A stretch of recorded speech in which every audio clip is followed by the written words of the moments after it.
अस्सलाम वालेकुम dear students, this is Shahbaz Mahmood. हमारा आज का टॉपिक ऑफ डिस्कशन है फैक्टर्स अफेक्टिंग एंजाइम एक्टिविटी, यानी कि डिफरेंट फैक्टर्स जो एंजाइम की एक्टिविटी के ऊपर, एंजाइम के एक्शन के ऊपर अफेक्ट करते हैं, उन पैरामीटर्स को डिस्कस करना है।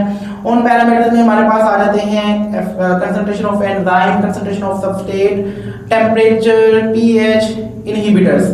सो सबसे पहले कंसंट्रेशन ऑफ एंजाइम। एंजाइम की कंसंट्रेशन इंक्रीज या डिक्रीज करने से किस तरह से रेट ऑफ रिएक्शन इंक्रीज या डिक्रीज होता है। तो रेट ऑफ रिएक्शन जो है एंजाइम कंसंट्रेशन के डायरेक्टली प्रोपोर्शनल है। इसका मतलब ये हुआ कि अगर हमारे पास सबस्ट्रेट कंसंट्रेशन कांस्टेंट है, एंजाइम कंसंट्रेशन हम इंक्रीज कर रहे हैं, तो रेट ऑफ रिएक्शन जो है वो इंक्रीज हो जाएगा। यानी कि अगर हम एंजाइम कंसंट्रेशन डबल कर देते हैं तो रेट ऑफ रिएक्शन जो है वो डबल हो जाएगा। एंजाइम कंसंट्रेशन मजीद इंक्रीज करते हैं तो रेट ऑफ रिएक्शन जो है वो मजीद इंक्रीज हो जाएगा। बट एक सर्टेन लिमिट तक एंजाइम के इंक्रीज करने से रेट ऑफ रिएक्शन इंक्रीज होगा। उसके बाद जो है रेट ऑफ रिएक्शन के ऊपर कोई फर्क नहीं पड़ेगा, रेट ऑफ रिएक्शन जो है वो कांस्टेंट हो जाएगा। और मजीद कंसंट्रेशन एंजाइम के इंक्रीज करते भी रहें तो रेट ऑफ रिएक्शन के ऊपर कोई फर्क नहीं पड़ेगा। अब उसकी वजह क्या है, उसकी चलिए मैं एक मिसाल लेता हूँ आपको। फर्ज करें हमारे पास 50 कैंडीज हैं यहाँ पर, और 50 कैंडीज हैं और एक पर्सन यहाँ पर है जो इनको कंज्यूम करने के लिए है। फर्ज करें एक कैंडी को ये 1 मिनट में कंज्यूम कर रहा है, 1 मिनट में खा रहा है। तो 50 कैंडीज को ये 50 मिनट्स में कंज्यूम करेगा। अगर हम परसेंट इंक्रीज कर देते हैं, अब 2 हो गए हैं तो 25 मिनट्स लगेंगे, 3 हो गए हैं तो और कम टाइम लगेगा, 4 हो गए तो और कम टाइम लगेगा। इसी तरह से जैसे जैसे परसेंट इंक्रीज करते जा रहे हैं, कंजम्पशन का टाइम जो है वो कम होता जा रहा है, मतलब रेट ऑफ रिएक्शन जो है इंक्रीज होता जा रहा है। तो अगर यहाँ पर हम 50% कर देते हैं तो 50 कैंडी जो है वो 50% जस्ट 1 मिनट में कंज्यूम कर लेंगे।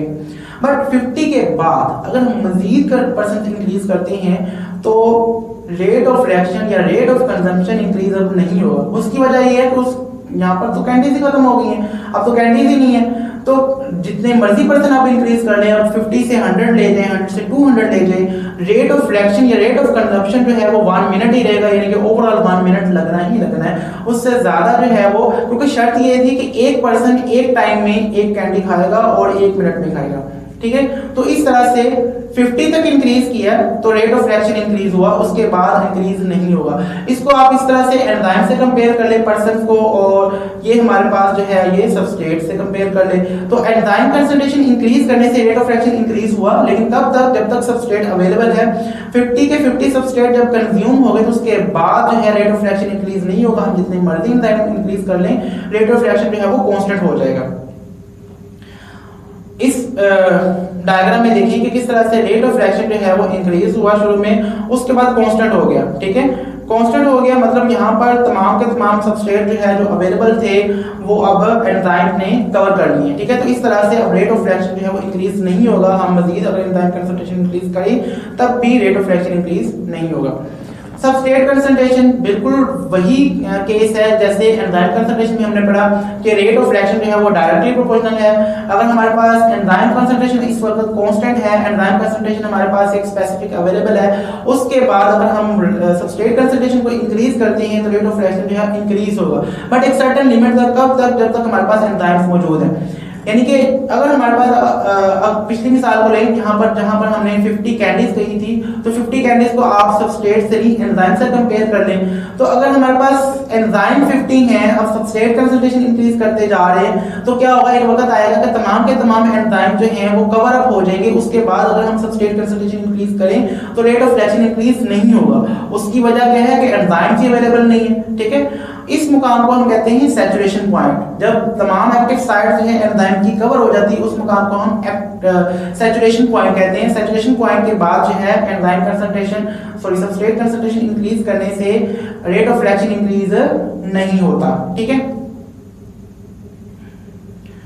टेम्परेचर जो है ये भी रेट ऑफ रिएक्शन जो है टेम्परेचर के डायरेक्टली प्रोपोर्शनल है। इसका मतलब ये हुआ कि अगर टेम्परेचर इंक्रीज किया जाए तो रेट ऑफ रिएक्शन इंक्रीज होगा, बट यहाँ पर भी एक सर्टेन लिमिट है। एक सर्टेन लिमिट तक रिएक्शन का रेट इंक्रीज होगा, उसके बाद रिएक्शन का रेट इंक्रीज नहीं होगा, बल्कि रिएक्शन का रेट डिक्रीज होना शुरू हो जाएगा। कांस्टेंट नहीं, डिक्रीज होना शुरू हो जाएगा, ठीक है।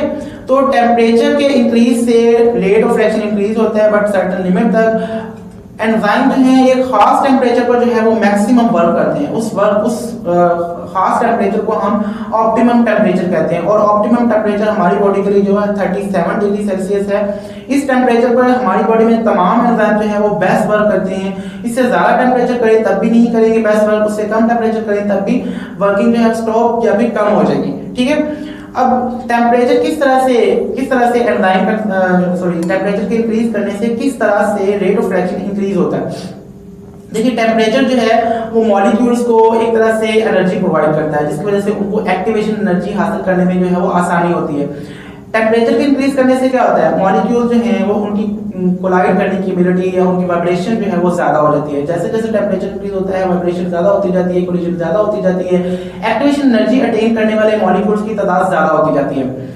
बट सिर्फ सबस्ट्रेट मॉलिक्यूल्स ही नहीं है, यहाँ पर एंजाइम मॉलिक्यूल्स भी हैं। तो एंजाइम मॉलिक्यूल्स की भी क्या हो रही है, अब वाइब्रेशन ज्यादा हो रही है। लेकिन एक वक्त ऐसा आएगा कि मजीद टेम्परेचर इंक्रीज करने से वाइब्रेशन इतनी ज्यादा हो जाएगी कि एंजाइम का जो अपना ग्लोबुलर स्ट्रक्चर है वही तबाह हो जाएगा, वही डिस्ट्रॉय हो जाएगा। तो अब एंजाइम जो है वो वर्क करने की एबिलिटी नहीं रखता, अब एंजाइम जो है डीनेचर हो चुका है। तो इस मुकाम पर क्या होगा, एंजाइम की एक्टिविटी स्टॉप हो जाएगी। ठीक है, तो इस तरह से टेम्परेचर एक खास हद तक इंक्रीज करने से क्या होगा, रेट ऑफ रिएक्शन इंक्रीज होगा। उसके बाद अगर इंक्रीज करेंगे तो क्या होगा, एंजाइम का स्ट्रक्चर जो है डीनेचर हो जाएगा और एंजाइम वर्क करना स्टॉप हो जाएगा। देखिए इस डायग्राम में यानी इस ग्राफ में देखें कि रेट ऑफ रिएक्शन जो है वो इंक्रीज हो रहा है और 37 डिग्री सेल्सियस पर जाकर मैक्सिमम, उसके बाद जो है वो रेट ऑफ रिएक्शन ड्रॉप होना शुरू होगा। यहाँ पर कांस्टेंट नहीं होगा, यहाँ पर ड्रॉप हो जाएगा क्योंकि एंजाइम जो है वो डीनेचर होना शुरू हो गया। पीएच का भी जो है सेम हिसाब है, जिस तरह से एक ऑप्टिमम टेम्परेचर पर एंजाइम वर्क करता है, बिल्कुल इसी तरह से एक ऑप्टिमम पीएच पर एंजाइम जो है बेस्ट वर्क करता है। उससे ज्यादा पीएच या कम पीएच पर एंजाइम जो है वो वर्किंग उसकी कम हो जाती है या फिर वर्किंग स्टॉप हो जाती है। तो एक खास रेंज है जिस रेंज के ऊपर एंजाइम जो है खास पीएच की रेंज पर ही वर्क करेगा प्रॉपर्ली, उससे ज्यादा पीएच या कम पीएच पर एंजाइम प्रॉपर्ली वर्क नहीं कर पाता।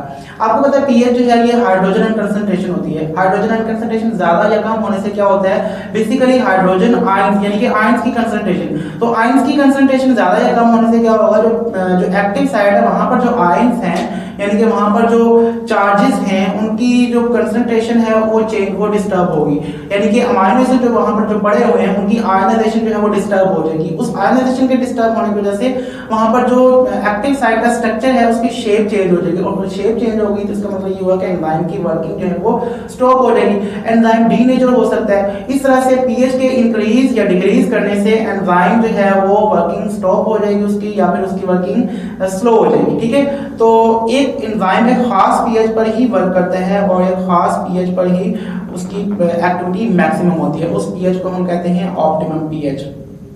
फॉर एग्जांपल पेप्सिन जो है ये इसके लिए हमारे पास ये 2 पीएच पर मैक्सिमम वर्क करता है। ठीक है, उससे ज्यादा या कम पीएच पर जो इसकी एक्टिविटी है वो आहिस्ता आहिस्ता क्या हो जाएगी, स्टॉप हो जाएगी। ठीक है, इसी तरह से स्लाइवरी अमाइलेज जो है ये 6 पॉइंट समथिंग पे, ट्रिप्सिन जो है ये 7 to 8 पे। तो इस तरह से डिफरेंट एंजाइम की जो ऑप्टिमम पीएच है वो डिफरेंट होती है। पेपर में इसी तरह से ग्राफ देकर भी पूछा जा सकता है या पीएच की वैल्यू भी पूछी जा सकती है। एक टेबल आपकी बुक में दिया होगा जिसमें डिफरेंट पीएच वैल्यूज जो है वो गिवन है।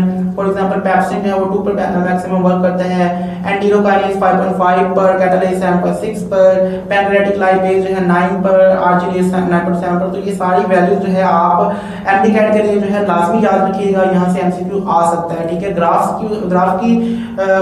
ग्राफ देकर भी पूछा जा सकता है या इसी तरह से वैल्यू भी पूछी जा सकती है। ठीक है, so this was all about today's lecture. इसके अलावा अगर आपका कोई भी क्वेश्चन है, क्लास ग्रुप में आप पूछ सकते हैं। मुझे दीजिए इजाजत, अपना बहुत सारा ख्याल रखिएगा। नेक्स्ट लेक्चर में मिलेंगे। अल्लाह हाफिज।